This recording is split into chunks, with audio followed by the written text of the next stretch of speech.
I'm Paulina Leiser, producer of Focus Today. Thank you for watching this video, and make sure to check our other videos at theDove.us.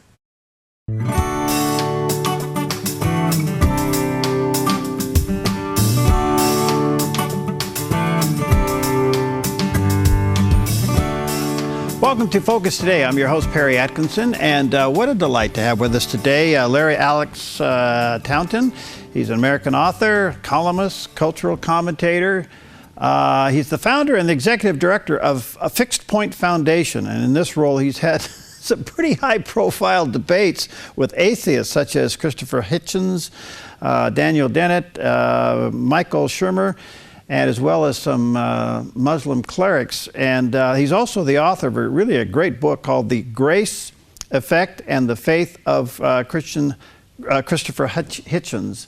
And wanted to have Larry on today to talk about the phenomenon of what's happening within the sports world and all these athletes standing down the national anthem. Hi, Larry. How you doing, my friend? Good to see you again. I'm doing great. Thanks for having me. Yeah, you're doing great. Well, listen, this is kind of interesting, the disrespecting of the national anthem. And you know what? It's growing.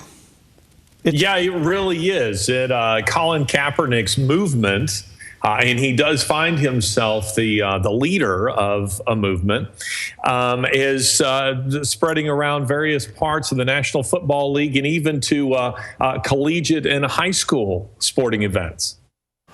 What's happened to us? How'd this happen? And why are we allowing it?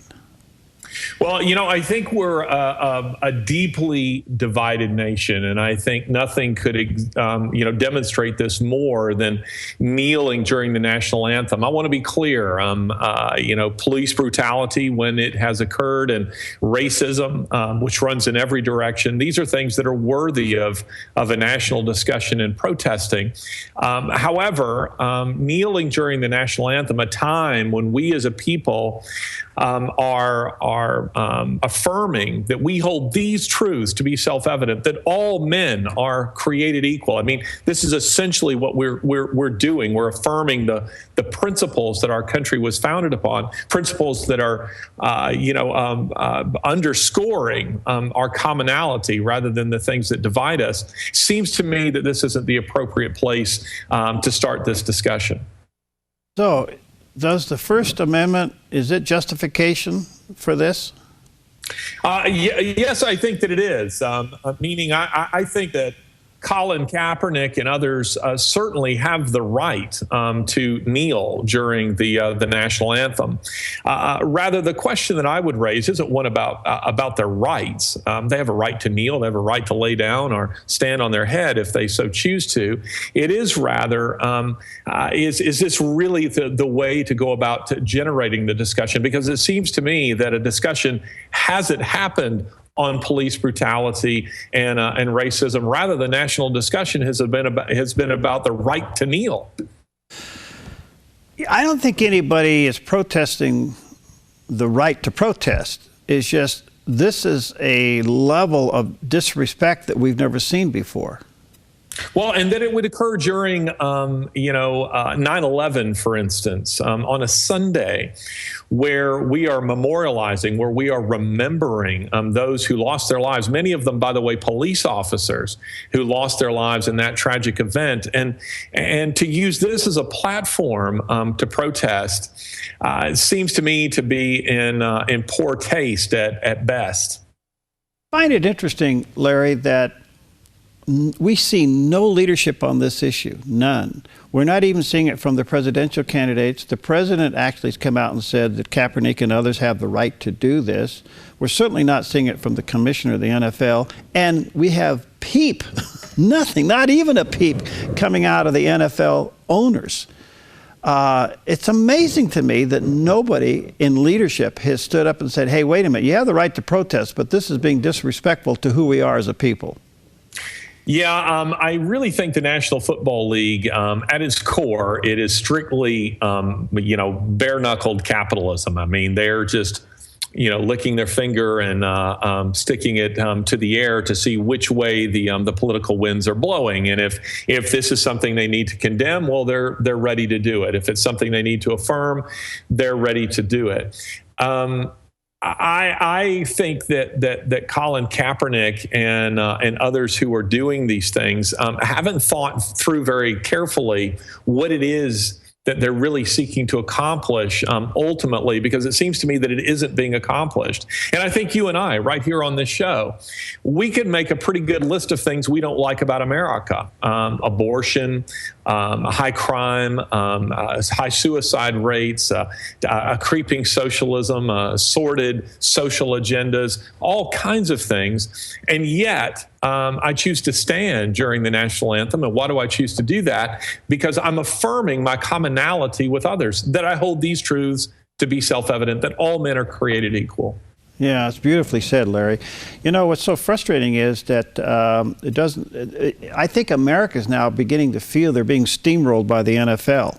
In other words, the NFL knows sooner or later you're going to come back to the game. Sooner or later you're going to consume the products that are in the television advertisement, et cetera, et cetera, et cetera.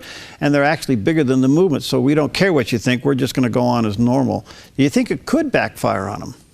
I think it could. I think the NFL is inherently conservative. That is to say, many of the owners, certainly the fan base, the natural fan base for the NFL, like say college football or NASCAR, are generally a conservative people. Rather, I think that the NFL is bowing to political and special interest pressures when it comes to things of this nature, and they don't want to be seen as being coercive or out of step with with the times. And therefore, once President Obama had effectively endorsed Colin Kaepernick's decision to kneel, well, the NFL rushed to do the same. And it struck me how ESPN commentators, by and large, have done more or less the same thing.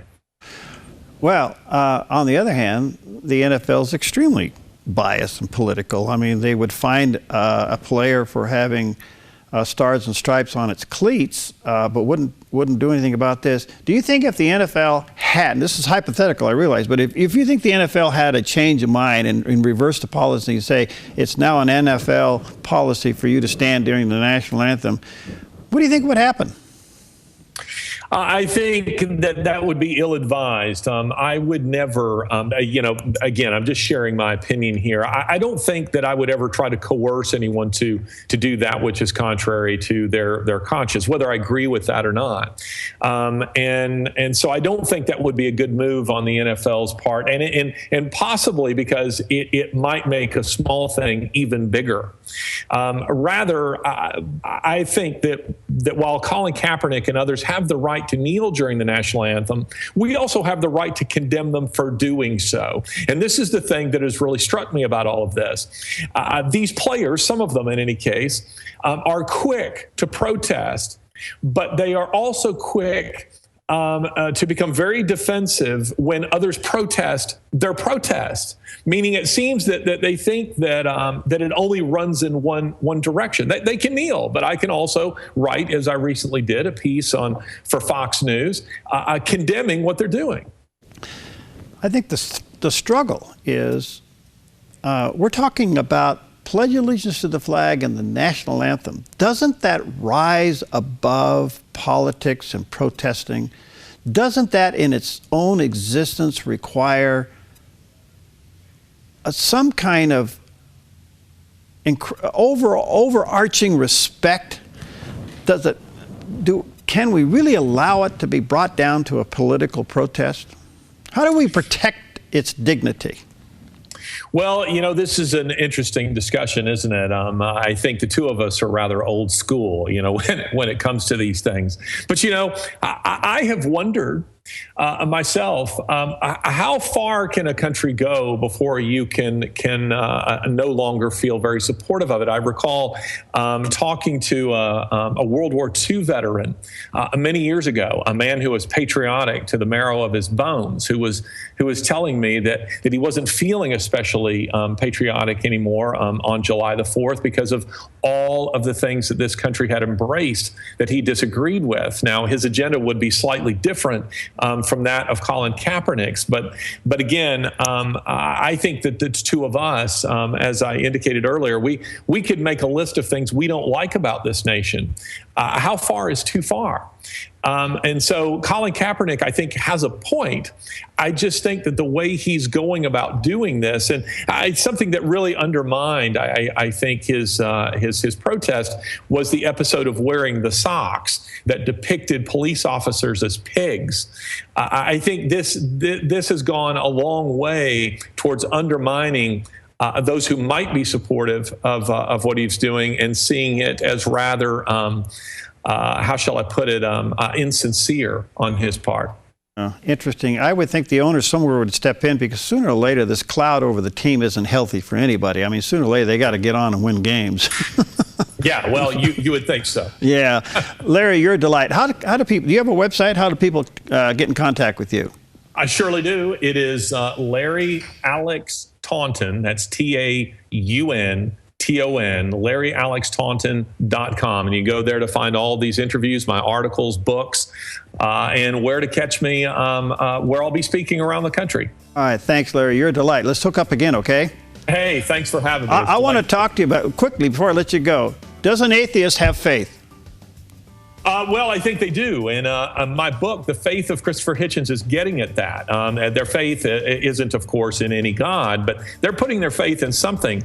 Everyone is gambling on something. And in the case of atheism, I think that they're betting, they're putting their ultimate faith in the idea that there is no God and that there's no one to judge them in the next life for their actions in this one. So everyone is putting their faith in something.